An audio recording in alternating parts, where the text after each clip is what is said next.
Coming up on Look Today, $1 Million Beach in Lake George is open again. However, the source of the bacteria remains a mystery.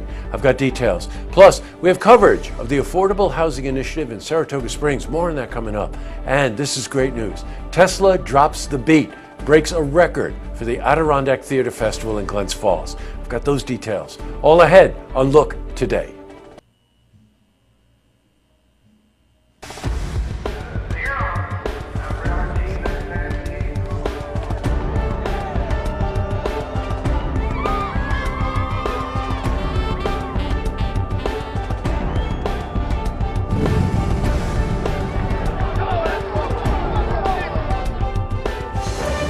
Welcome everyone, I'm Jay Hood Jackson, and this is Look Today. Well, in tonight's program, I sit down with Emma Hunick.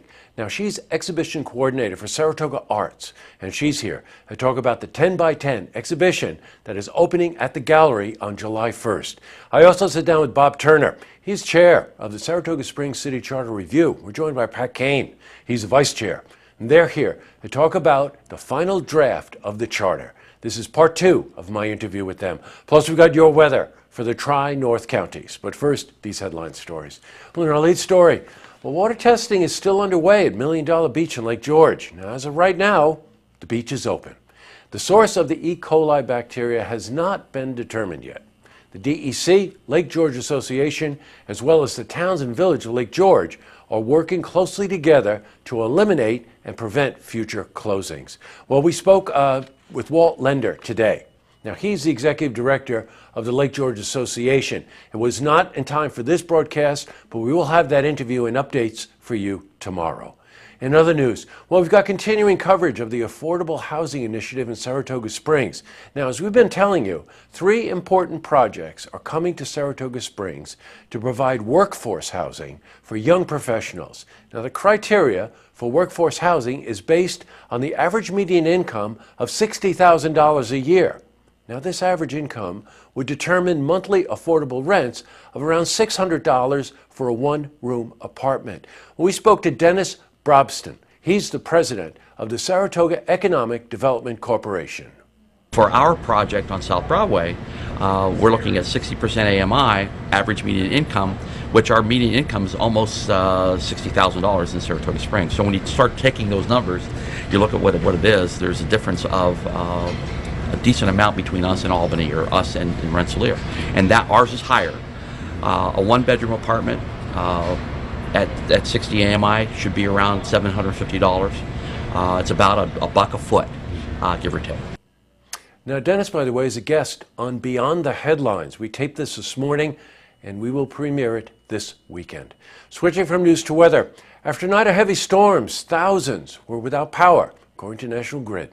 The majority of homes do have their power back on, and most of the debris from the storm has been cleaned up. Now, depending on where you lived, it was really quite significant. Well, let's see how the week is shaping up. For a more detailed look at our weather, let's head to the Glens Falls Weather Center for a look at your first forecast. Thank you, Jesse. I'm meteorologist Clarence Ponsler with your first look weather forecast.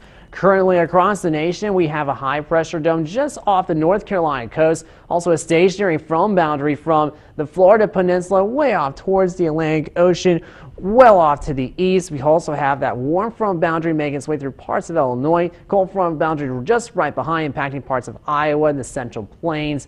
Cold boundary making its way towards the Great Lakes along with that low pressure system. And then towards our viewing area, we have this low pressure system out towards southeastern Canada that's provided us our showers and thunderstorms for the last few days. Taking a look at a closer view for the overnight forecast, temperatures mainly in the 50s and 60s across the northeast. Towards our viewing area, mainly in the lower to mid 50s across much of our 3-county region. For Edward, 53, Whitehall, 53, Glens Falls, 52, the overnight low. For our weather forecast, we'll see a few increasing clouds. We could see a chance of showers and storms for our day on Thursday, more likely towards the afternoon hours. That can bring at least a 1/10 to a 1/4 of an inch of rain, mid-70s for afternoon highs. As you walk out the door, we could see a few showers with a mild start with temperatures mainly in the mid-60s. Our extended forecast shows will remain in the mid-70s for highs on Thursday, but we'll rapidly warm back up to the upper 80s by Saturday and then cool back down as another cold front passes late in the weekend as we head back towards Independence Day. Temperatures only in the lower 80s on Monday. Chances of storms every day at least 50%, so you will need the umbrella handy, especially on Saturday, as we'll have an 80% coverage. Low temps back in the 60s as well. So that's a look at the first look weather forecast. I'm meteorologist Clarence Ponsler. Now I'll send it back to you, Jesse. Thanks, Clarence. Well, let's hope that rain gets in and gets out early so it doesn't affect the weekend. All right, back to the news. Great story. Tesla Drops the Beat is the best-selling production for Adirondack Theatre Festival since its inception. Now, last time we spoke to Chad Rabinovitz, who's the artistic director, he told us there's a possibility that the show would be extended, which, by the way, hasn't, I think it's only happened like 3 times before. Well, we spoke to Chad about this. Like, I can't extend, like you get a hit on Broadway and you just keep extending and extending. I can't do that because we have to take down this set and load in the next one because we've already started rehearsal for Nights of the Sales Office, which is going to be another huge hit for us. So I've got to just squeeze in where I have room, and the only time I had room was Saturday at 2 o'clock. So I said, let's do it, because we're almost sold out for the entirety of the rest of the run, and I wanted to have another show that we can say, I'm sorry, we're sold out, but come Saturday at 2 o'clock, and you don't want to miss it. Congratulations to Chad and everybody at the festival. Up next, I sit down with Emma Hunick. She's an exhibition coordinator for Saratoga Arts Gallery, and she's here to talk about the 10x10 exhibition that opens at the gallery July 1st. And I also sit down with Bob Turner. Now, he's the chair of the Saratoga Springs City Charter Review. We're joined by Pat Kane. He's the vice chair. And they're here to talk about the final draft of the charter. Now, this is part 2 of my interview with them. But first, if you see news happening, you want to share a story idea, how about join us for an interview? Give us a call on the hotline. The number is 798-8000. Well, that's all the time we have for this edition of Look Today. I've got a couple of lookouts for tonight, and it's about the arts. And the first one goes to Chad Rabinovitz and everybody at Adirondack Theatre Festival. What a passionate group. I've known Chad probably for a couple of years now, and from the day I met him, I just knew that he was going to give this 110%, and this season is really proof of that. And the second lookout goes to the Saratoga Performing Arts Center.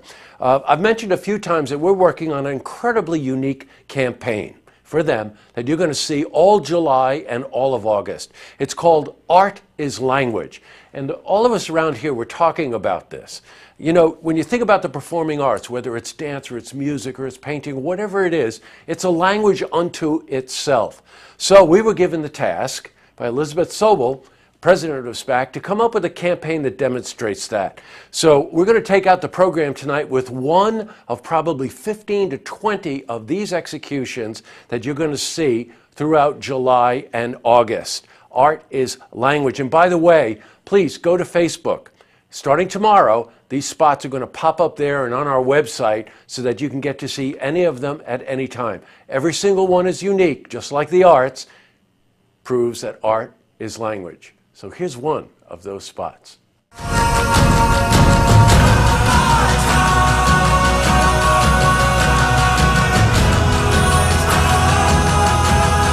lawn at SPAC, where the conversation begins.